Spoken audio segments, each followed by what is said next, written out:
Drugs లాంటి వాటిని వాడితే కఠిన చర్యలు తీసుకోవడానికి వెనుకాడమని సోషల్ మీడియా వేదికగా పోలీసులు హెచ్చరించారు. అంతేకాకుండా మంగ్లీ బర్త్డే పార్టీ వేడుకలు, మద్యం పట్టుకున్న ఫోటోలు, సోదాలకు సంబంధించినటువంటి ఫోటోలను తెలంగాణ పోలీస్ సోషల్ మీడియాలో పోస్టులు చేసింది. మరి అనుమతులు తీసుకోవాలని తెలియదు మంగ్లీ. కుటుంబ సభ్యులు, సన్నిహితుల సమక్షంలో బర్త్డే వేడుకలు నిర్వహించుకున్నామని మంగ్లీ ఒక వీడియో విడుదల చేశారు. వేడుకలకు సౌండ్ సిస్టమ్ ఏర్పాటు చేసుకున్నామని, మద్యం కూడా ఉన్నదని తెలిపారు.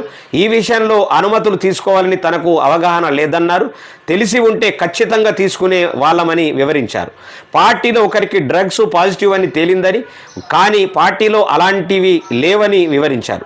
అతను బయట ఎక్కడైనా తీసుకుని పార్టీకి వచ్చారేమో అని పోలీసు విచారణలో కూడా అదే తేలిందని తెలిపారు.